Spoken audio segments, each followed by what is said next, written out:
muy benn loolu gardien de la révolution ñoo confirmé ñoom nee nañ américains yi dañuy nëbb nit ñi nga xamante ne ñoo dee ci bombardement yi mais Iran ñoom nee nañ li ñu rey ëpp na téeméer nit maanaam li ñu rey ci ay soldats américains ëpp na téeméer mais États-Unis ñoom dañoo jàpp ay 3 ay 4 ay 5 ñoo dee ñeneen ñi nag li ngeen ci war a mën a comprendre c'est la première fois ci histoire des Américains tous les blessés ñu ne ci réewu arab yi lañu leen di fajee maanaam les soldats américains kenn du leen déplacé yóbbu leen ca États-Unis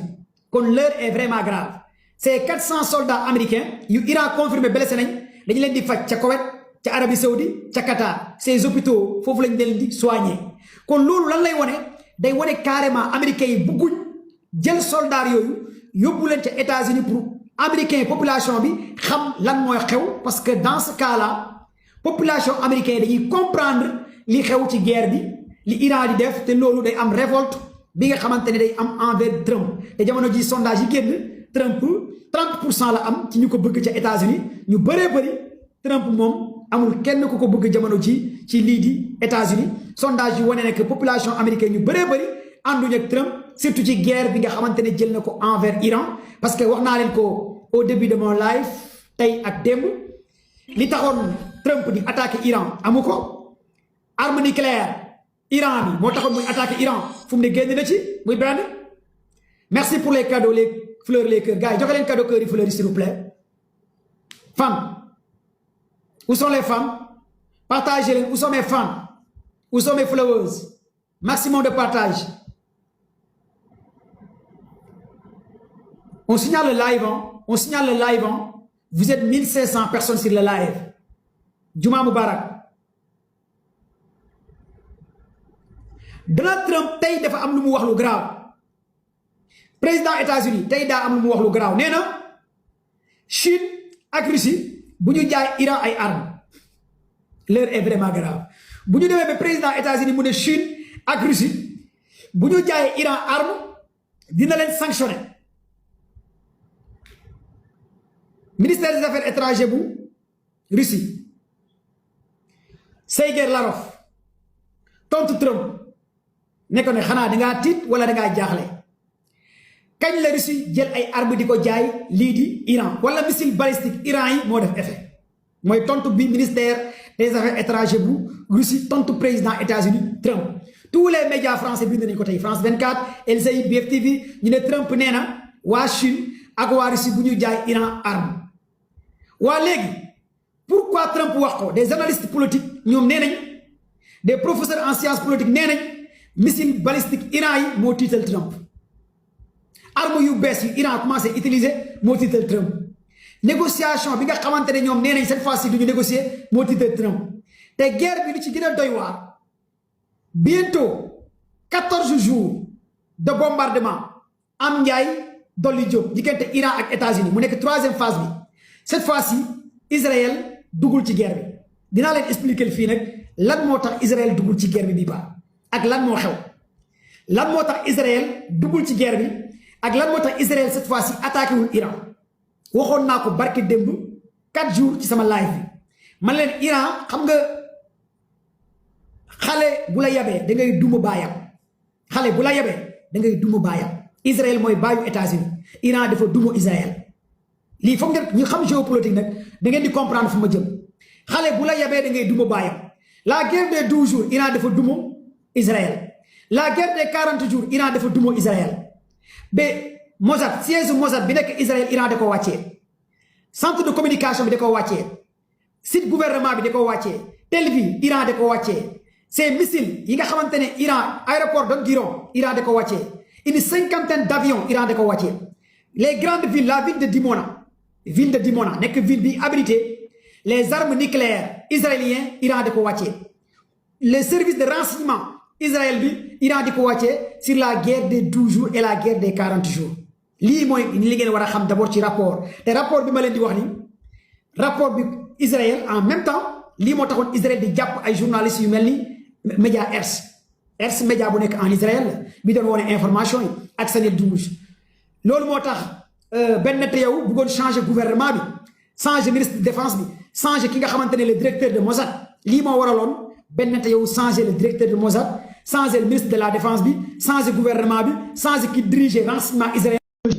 parce que technologie la tey grande puissance bi ñëpp doon tiit ci àdduna bi muy États-Unis tey bu ñu demee ba ATASM quand je parle ATASM mooy système de missile tactique bi armée di utiliser mu tudd ATASM ATACMS te États-Unis di ko utiliser muy jar au plus de 430 millions de dollars système boobu mooy permettre États-Unis mun a bombarder à une distance de 300 kilomètres de 160 kilomètres mooy permettre gars yi utiliser ay missiles sol-sol yi di bombarder aéroport aérodrome système boobu ça coûte autour de 430 millions de dollars boobu Iran da ko yàq ca Bahreïn yàq na ko te système boobu moo nekkoon bëtu américain ak radar bi nga xamante ne moo doon permettre à une distance de 6000 kilomètres pour américains yi mën a cibler ay avions wala ay missiles xam carrément à une distance de 5000 à 6000 kilomètres Iran yàq na radar boobu sur la guerre des 40 jours te da koo bombardé yàq ko bu ngeen jëlee ci CENTCOM la communication di CENTCOM renseignement bi nekk ca Koweït Iran da koo yàq loolu nag lu tax ma wax leen ko nan la Iran mën a am atteindre ses cibles nan la Iran def ba xam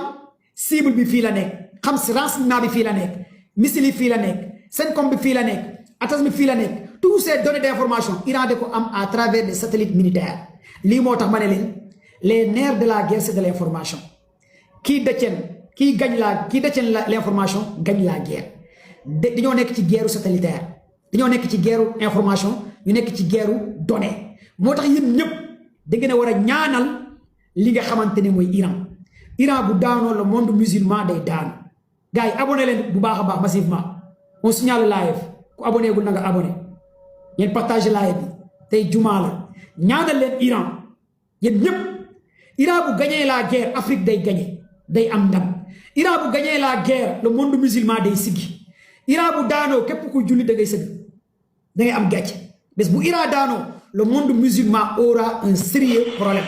parce que jamono ji ñi fiy xeexal l'islam ci àdduna bi en puissance am doole le seul pays bi ñemee faire face avec les américains mooy le monde musulman mooy Iran kese moo ñemee affronter les américains mooy sauver yaakaaru jaami mooy sauver jamono ji kon da ngeen naa war a xam ne guerre bi guerre religion la guerre diine la guerre prophétie la guerre satan la guerre iblis la moo taxaw nii guerre Lucifer la lii c'est hyper important pour ngeen xam ko parce que ñoom li ñu yaakaaroon ak lu ñu bëggoon amul kon képp ku naan ashhadu an la ilaha illallah ashhadu anna muhammad rasulullah na nga ñaanal ci weer bi nga xamante ne nekk nañ ci mu nekk weer ku tedd ki sëñ Touba Cheikh Amadou Bamba Xaadim Rasul yaakaaru jaami ñuy waajal màggal mu nekk weeru Seydina Muhammad ñuy waajal gamu kon yéen ñëpp na ngeen ñaanal Iran c'est pas hasard ma toog fii di wax ba xotteeku ba ñàkk tooy xep ma waroon tëdd naan ndox mu neex ak zirik ma nekk fii di live parce que jullit laa te xam naa li xew te comprendre naa li xew avec tous les risques yi may def di def ay live di wax ci lii parce que lii xeex la suñu sëriñ Mawlana Cheikh Ibrahima Niass Baye Niass ay des années 1960 1950 Baye Niass da doon wax yal na yàlla xalak waa Israël Baye Niass da doon wax yal na yàlla toroxal yéeféer yi Baye Niass da doon wax yal na yàlla toroxal waa Israël kon Baye Niass mi doon wax loolu xamoon na yéeféer yii nii bu ñu amee ndam ci kaw diine l'islam c'est la fin sëñ Fallou Mbacké da ko doon wax ki xalif général des Mourides barke démb bi États-Unis attaqué Iran xalif général des Mourides dafa décrété ajjuma ñëpp wàccee kaamil ñaanal li nga xamante ni mooy Mouride bu ñu demee ba xalif général des Mourides Mbacké dina nañ ñaanal waa Iran kon ngeen xam ne l'heure est vraiment grave ku xamul nag moo xamul bu ngeen yaakaaree mbir mi ci ay sukkay 35 kese la yem ah bu ngeen yaakaaree mbir mi ci ay comédie la ci fo lu ñu nekk nii di xeex nii du fo l'heure est grave jamono ji à tout moment le monde peut basculer à une troisième guerre mondiale parce que diggante Ukraine ak Russie l'heure est vraiment grave la Russie a confirmé plus de 571 drones téye na ko ñu bàyyeekoo ca Ukraine tey 571 drones kon xam ngeen ne Union européenne ak OTAN ñu ngi jéem a jàppale Ukraine à tout moment mën nañ jàll ci guerre nucléaire kon jamono ji l'heure est vraiment grave pour comprendre adduna bi ni muy doxee bu ngeen yaakaaree nag adduna bi ci ay Jomo Kenyatta la yem ci ay Macky la yem kon comprendre leen lan moo xew adduna parce que technologie la tey grande puissance bi ñëpp doon tiit ci adduna bi muy États-Unis tey bu ñu demee ba ATASM quand je parle ATASM mooy système de missile tactique bi armée di utiliser mu tudd ATASM ATACMS te États-Unis di ko utiliser muy jar au plus de 430 millions de dollars système boobu mooy permettre États-Unis mun a bombarder à une distance de 300 kilomètres de 160 kilomètres mooy permettre gars yi utiliser ay missiles sol-sol yi di bombarder aéroport aérodrome système boobu ça coûte autour de 430 millions de dollars boobu Iran da ko yàq ca Bahreïn yàq na ko te système boobu moo nekkoon bëtu américain ak radar bi nga xamante ne moo doon permettre à une distance de 6000 kilomètres pour américains yi mën a cibler ay avions wala ay missiles xam carrément à une distance de 5000 à 6000 kilomètres Iran yàq na radar boobu sur la guerre des 40 jours te da koo bombardé yàq ko bu ngeen jëlee ci CENTCOM la communication di CENTCOM renseignement bi nekk ca Koweït Iran da koo yàq loolu nag lu tax ma wax leen ko nan la Iran mën a am atteindre ses cibles nan la Iran def ba xam cible bi fii la nekk xam si renseignement bi fii la nekk missile yi fii la nekk CENTCOM bi fii la nekk atas bi fii la nekk tous ces données d'information Iran da ko am à travers des satellites militaires lii moo tax ma ne leen les nerfs de la guerre c'est de l'information qui détient l'information gagne la guerre dañoo nekk ci guerre satellitaire dañoo nekk ci guerre information ñu nekk ci guerre données moo tax yéen ñëpp da ngeen a war a ñaanal li nga xamante ne mooy Iran bu daanoo le monde musulman day daanu gars yi abonné leen bu baax a baax massivement on signale live ku abonné gul na nga abonné ngeen partage live bi tey jumaa la ñaanal leen yéen ñëpp Iran bu gagné la guerre Afrique day gagné day am ndam Iran bu gagné la guerre le monde musulman day siggi Iran bu daanoo képp ku julli da ngay sëgg da ngay am gàcce bés bu Iran daanoo le monde musulman aura un sérieux problème parce que jamono ji ñi fiy xeexal l'islam ci àdduna bi en puissance am doole le seul pays bi ñemee faire face avec les américains mooy le monde musulman mooy Iran kese moo ñemee affronter les américains mooy sauver yaakaaru jaami mooy sauver jamono ji kon da ngeen naa war a xam ne guerre bi guerre religion la guerre diine la guerre prophétie la guerre satan la guerre iblis la moo taxaw nii guerre Lucifer la lii c'est hyper important pour ngeen xam ko parce que ñoom li ñu yaakaaroon ak lu ñu bëggoon amul kon képp ku naan ashhadu an la ilaha illallah ashhadu anna muhammad rasulullah na nga ñaanal ci weer bi nga xamante ne nekk nañ ci mu nekk weer ku tedd ki sëñ Touba Cheikh Amadou Bamba Xaadim Rasul yaakaaru jaami ñuy waajal màggal mu nekk weeru Seydina Muhammad ñuy waajal gamu kon yéen ñëpp na ngeen ñaanal Iran c'est pas hasard ma toog fii di wax ba xotteeku ba ñàkk tooy xepp ma waroon tëdd naan ndox mu neex ak zirik ma nekk fii di live parce que jullit laa te xam naa li xew te comprendre naa li xew avec tous les risques yi may def di def ay live di wax ci lii parce que lii xeex la suñu sëriñ Mawlana Cheikh Ibrahima Niass Baye Niass ay des années 1960 1950 Baye Niass da doon wax yal na yàlla xalak waa Israël Baye Niass da doon wax yal na yàlla toroxal yéeféer yi Baye Niass da doon wax yal na yàlla toroxal waa Israël kon Baye Niass mi doon wax loolu xamoon na yéeféer yii nii bu ñu amee ndam ci kaw diine l'islam c'est la fin sëñ Fallou Mbacké da ko doon wax ki xalif général des Mourides barke démb bi États-Unis attaqué